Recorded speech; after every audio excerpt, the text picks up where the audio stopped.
Welcome everyone to our presentation today, The World of Auditing, What It Takes to Become a Successful Auditor. I'm Mike Richmond, your host for Exemplar Global's Online Auditing Expo.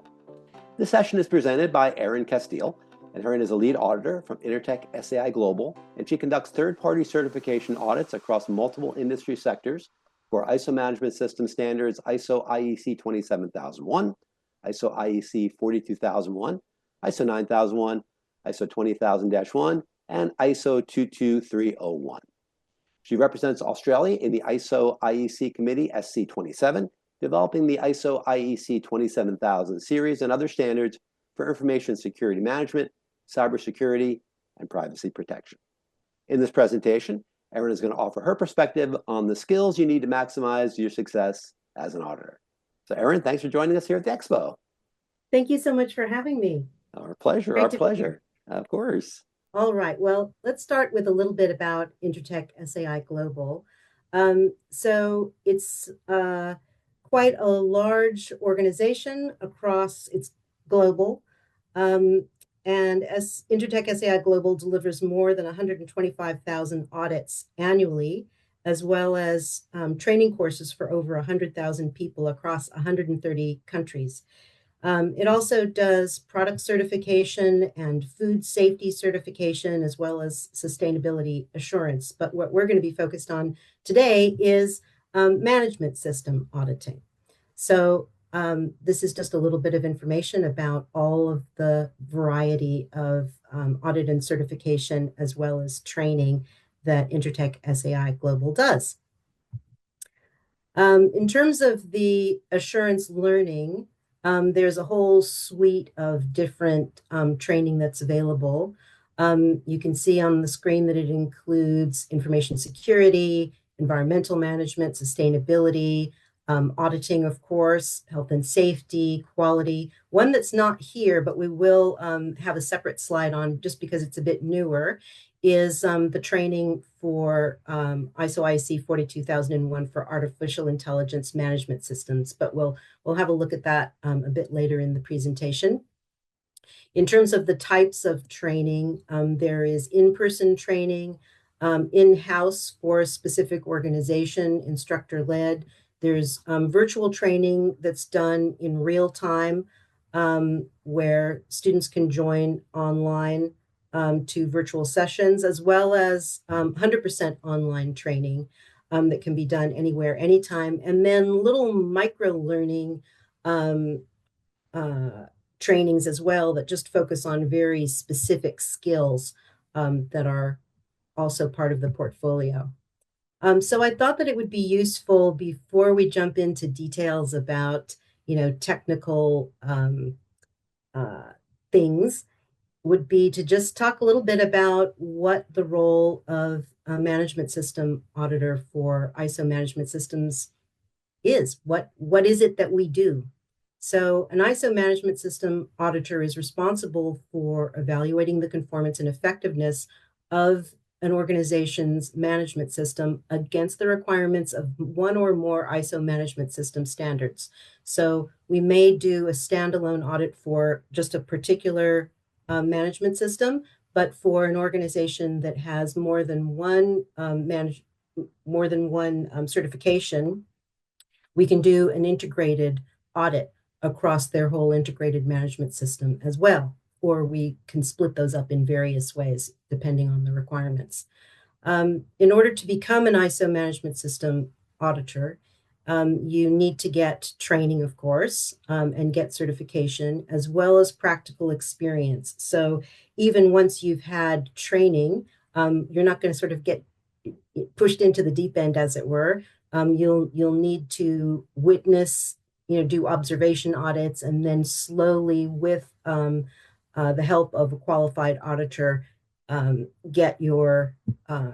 get signed off to be an auditor, and then ultimately, if you pursue it, to be a lead auditor. There are different types of audits. So there are many people who focus on internal audit. So they'll work within an organization focused on internal audit against that organization's management system. And that's a very important part of the way that the management system is intended to function in any case. So that's one type of audit. But for the kind of audits that I do, which is third-party certification audits, this is done through an accredited certification body. So we will conduct the certification audit that allows the organization to achieve certification. And then after that, you'll get normally annual surveillance audits where we don't audit the entire management system. We'll do, part of it one year and then other aspects of the management system the next year. And then normally every 3 years, there will be a recertification audit. It's an ongoing process, very satisfying working with organizations, particularly when you get the opportunity to see the organization and its management system evolve over a number of years. Let's talk a little bit about the technical skills that are necessary for somebody who is doing management system audits. As an auditor, you need to have a very deep understanding of the specific ISO management system standards that you're auditing, of course. So some of the most widely known examples would be ISO 9001 for quality management, 14001 for environmental management, and ISO IEC 27001 for information security management. But it isn't just the requirements standard that you need to understand. You also need to have an understanding of the guidance standards that work in conjunction with that requirements standard. So, for example, if you are auditing against the requirements of ISO IEC 27001 for information security, you would also need to know all of the controls that are in ISO IEC 27002, because the controls that would be in the organization's statement of applicability that's part of their management system is going to be part of the audit. So you need to have a thorough understanding of 27002. And another example would be 27005, which is information security risk management. That's another guidance standard that people are less familiar with, but it's quite an important one. And ISO IEC 27003, which is guidance on 27001. Just about every requirement standard for an ISO management system has an accompanying guidance standard. And the reason for that is that the requirements just have the shall statements.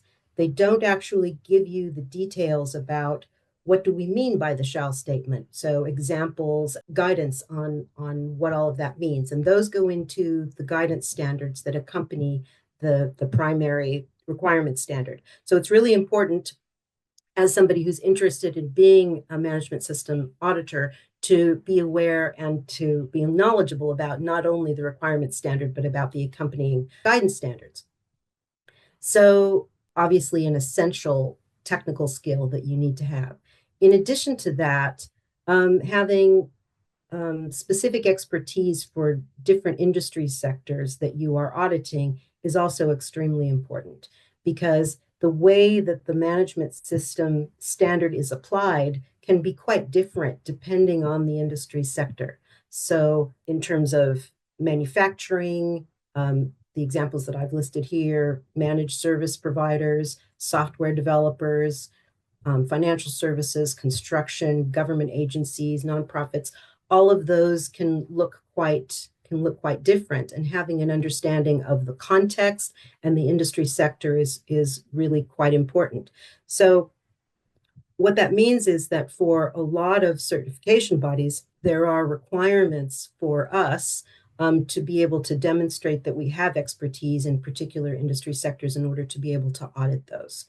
That's obviously something that can vary for different certification bodies, but it's quite important. And this can be through experience, previous industry experience, in some cases through an exam or a combination of those.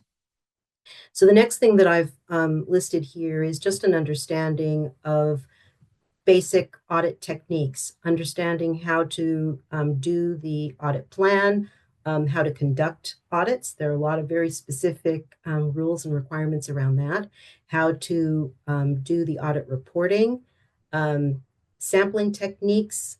There are a lot of specific details that we are required to understand and to follow. Now, for anyone who is interested, knowledge of ISO 19011, which is a standard about providing guidelines for auditing management systems, is quite useful and necessary here. If you are interested in being an external auditor like myself, working for a certification body, there's also ISO 17021-1, which is requirements for certification bodies providing audit and certification for management systems. And then on top of that, there are also standard-specific additions to 17021-1. So the one specific for ISO IEC 27001 is 27006, Part 1. So that is requirements for certification bodies that are doing certification audits against 27001. I hope that that's not too much detail, but I just want people to understand that there's quite a bit to know. Obviously, if you are working for either an organization doing their internal audit, then they are likely to assist you with getting the necessary training and certification that you need to understand all of these things. And if you're working for a certification body, same thing. This is all going to be part of your training and preparation to become an auditor. So the next thing that I've got listed here is understanding the interfaces and interdependencies across the organization and the management system. So while we are auditing requirements for a particular standard, those requirements are actually structured to work in an integrated way for an ISO management system. So it's important to understand what the interfaces are between the different requirements, and I can give a couple of examples of that, but also to understand the organization's processes and different aspects of how the organization works, because what we're doing is auditing a management system, and it's something that works in an integrated way. So we need to think about it that way rather than thinking about the requirements we're auditing in isolation. Let me just think of an example quickly off the top of my head. So there are requirements in all ISO management system standards because something that I should mention is that all ISO management system standards actually have a common structure and a common set of requirements that are applicable to all ISO management system standards. And that was deliberately architected by ISO to make it as easy as possible for organizations to integrate their management system, okay? But so in terms of the common requirements, you'll have a requirement, for example, that the organization has a policy, so an information security policy or a quality policy. But then it also has requirements later in a later clause of the standard that everybody who works under the control of the organization has read and understood that policy, that they understand what their contribution to the management system is, and they understand the consequences of not complying with the policy. So that's one example of how the organization and the way that it is structured and the management system needs to work in an integrated way. And so we need to be understanding what the interfaces and the interdependencies across both the organization and the management system are. I hope that makes sense. So let's keep going with a few more technical skills. I've listed risk management because risk management is applicable and essential to all management systems. It's going to be potentially a bit different depending on the management system standard. So, for example, in a number of ISO management system standards, there's a focus on risk-based thinking. So ISO 9001 is very much focused on that. However, there are some ISO management system standards that have different, much more specific requirements around risk management. ISO IC 27001 for information security management, 27701 for privacy management, and 42001 for artificial intelligence management also have this concept of a statement of applicability. And what that requires you to do is to conduct a risk assessment, determine what are your risks relevant to information security, privacy, artificial intelligence in, whichever case, and then determine what controls do you need in order to treat those risks, and then implement those controls. So there is a bit different level of rigor and sort of additional requirements. So somebody who is going to be auditing management systems that are structured that way, as opposed to a management system like 9001 or 14001 that doesn't include those requirements, needs to understand what those differences are, if that makes sense. So the next thing that I've listed is kind of a self-explanatory one, which is just around report writing. Any management system auditor needs to make sure that their report writing is effective, and that it really clearly articulates what the findings are so that the organization can take the appropriate actions. Any ISO auditor training should include practical exercises on how to structure audit reports, summarize findings, and present data in a clear and meaningful way. So again, that's something that you will learn if you are interested in becoming an auditor, but it is an extremely important one. So in addition to the technical skills, I've added a couple of what I'm calling analytical skills. The first one that I've listed there, I'm calling analytical thinking. And the idea is the ability to understand, again, interconnections between systems, processes, et cetera, to identify potential issues, et cetera. So, for example, as an auditor, I can review the change management process for an organization. So if I'm doing that, I want to understand whether the organization uses this change management process in a consistent way, or whether they only use it for some changes and other changes they're allowing to be unmanaged, and what the implications or risks of that might be. Also, is the organization tracking successful and failed changes and figuring out why the changes failed and addressing the root causes of those issues? So I'm looking at, how effective is the process in question? How does it fit into the rest of the management system? And another key question is whether the organization is working in alignment with its own policies and procedures, or potentially not. And if not, why not? So those are a couple of examples of what I'm thinking about in terms of that. Another one that I've listed is problem solving. So when conflicts occur during an audit, being able to work with the client to address these and find a positive way forward. For example, if a client doesn't agree with a finding, which isn't something that happens very often, but it can happen, making sure that you're able to address it and find a positive way forward that is, acceptable to all parties, et cetera. It's just an important aspect of audit.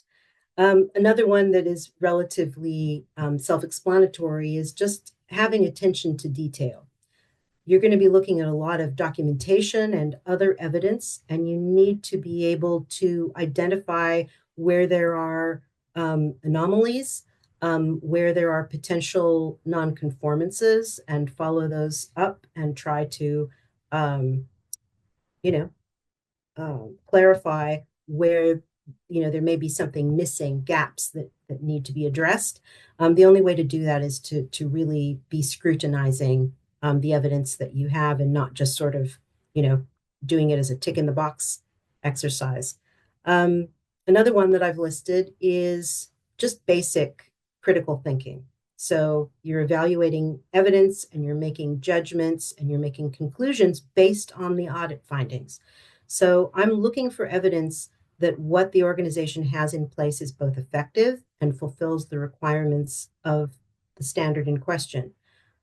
Findings need to be based on evidence, or in some cases, on lack of evidence. So it may be that the organization is going to get a nonconformance because there is no evidence that they are doing that thing that they are required to do, etc. Right. So let's have a look at a few more things. Now, communication and interpersonal skills are absolutely essential, as you would expect. Um, it's absolutely essential that as an auditor, we are communicating clearly with the auditees, with their management, with stakeholders, both verbally and in writing, because there can be confusion if you're not clear. Is it an on-site audit or is it a remote audit for that site? Is a really basic example, but something that you need to be clear so that everybody is prepared for what's going to happen and when. One thing that I always do in the opening meeting with every client is I mention that even though I've scheduled a daily debrief at the end of each day to review findings, I'm going to be completely transparent as we go through the audit, and nothing we discuss in the debrief or in the closing meeting is going to be a surprise. So we will have already discussed everything and addressed any questions or concerns by the time at the time that the finding was identified. So that is one way that I'm making sure that the communication is always very thorough and everybody is on the same page. I also frequently ask the client, all the participants in the audit, if they have any questions or concerns all the way through the audit, so that they feel comfortable to raise anything as we go. And those are just basic things, but they really make a tremendous difference. So another one that I've listed here is objectivity, because you must maintain impartiality and you need to be very careful to avoid bias in your assessments. An example that I could give is, let's say that you are auditing different teams within the same organization against the same requirement or same set of requirements. And the first team that you audited had a nonconformance against the requirement. Don't assume that just because that one team hasn't fulfilled the requirement that all the other teams in the organization are going to have the same issue. We need to always be looking for conformance, but we also need to identify nonconformance. But I don't want to make the assumption that just because the first team wasn't fulfilling the requirement that all the other teams are going to, that I'm going to get the same finding across the board. So that's just an idea off the top of my head, but an example. So another one is just interpersonal skills with your auditees. Understand their perspectives, understand their understanding of the management system. All of that makes just a huge difference. And the way that I approach it is that the organization and I are one team. It's not me versus them. We're actually all working together to try to identify where there is conformance with the requirements, but also where there may be gaps and areas that the organization may either need to address in order to make sure that their management system works in the effective and robust way that it needs to, or where there may be some opportunities for improvement, things that aren't required, but things that they might want to consider. The next one that I listed there is confidence. And that one is, I think, quite important because sometimes an auditor, so I'm the auditor and I may be in a room with 20 people from the client side. So let's say that the client says, I think that this nonconformance you've identified should actually be an opportunity for improvement. I need to have confidence in my findings and in my own judgment. So in that case, I would explain that an opportunity for improvement is optional. If they choose, they could completely ignore it, whereas a nonconformance is not optional. It's actually something that they need to address because they're not fulfilling the requirement. So that requires having confidence um, in your own judgment and being able to articulate that and not be intimidated by the organization. And that sounds like an easy skill, but for some people, it may or may not be the most comfortable and something that they need to get used to over time. Um, it's also important to just be conscious of the fact that for some organizations, particularly ones that are sort of at an earlier stage of their journey with a management system, sometimes they can think of a nonconformance as a failure of some kind, whereas it actually means that the process is working correctly, and that we've identified, something that needs to be addressed. There will almost always be some nonconformances. This is very normal. And an organization at a higher level of maturity with a genuine focus on improvement is going to be more likely to perceive external audit as an opportunity to identify ways to get increased benefit from their management system through identifying that stuff. But um, again, just having the confidence to know that, I'm actually here doing the job that needs to be done, and I'm here to help. And it's not and shouldn't be something that is you know, in any way a negative process. And that is my experience. I think that if it weren't such a positive experience, that wouldn't be something that I would want to do, but it is actually one of the best parts of being an auditor. So another thing that I just mentioned that's also pretty self-explanatory is just being consistent. So um, making sure that you're consistent in requesting evidence related to fulfillment of requirements. And the audit just should feel not arbitrary. It should feel like, there's plan and there's method, and it is done in a very precise and um, a way that the organization can get a level of trust and comfort through the process. If they're not familiar with it at the beginning, by the end of the audit, they should actually feel very, very comfortable because the audit has been done in a consistent way. And then the last thing on this list that I've got is time management. And that one, again, self-evident, but it's incredibly important. When you're planning the audit, as an experienced auditor, you know how long it's going to take to conduct the audit, how long it's going to take to audit particular aspects of the management system, and how much time needs to be spent on each session. One variable is when the client themselves is not prepared for the audit and they have to look at all of their evidence on the fly and that kind of thing. And that may, in some cases, require additional time.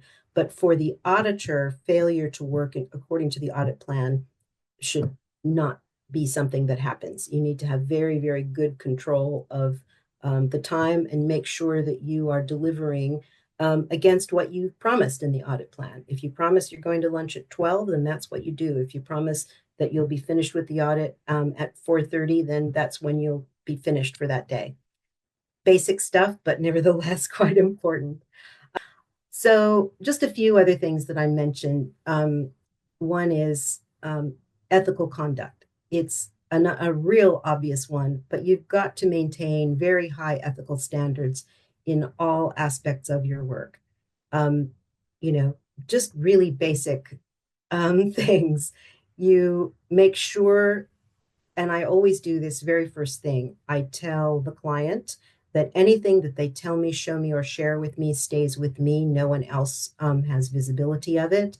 I never discuss or document or anything like that, anything relevant to the audit with anybody outside of the client being audited. Those are just, basic and essential things.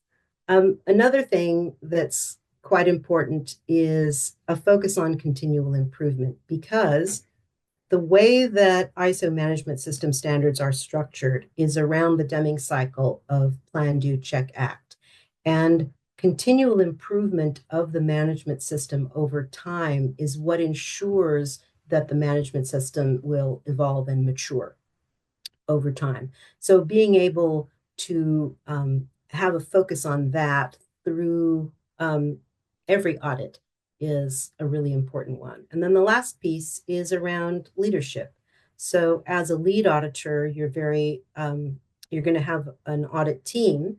In many cases, the audit team will be working in different regions. So let's say that I'm the lead auditor and I'm working here in Sydney, and I may have other auditors who are working in other cities in Australia. So Melbourne, Brisbane, Perth, for example.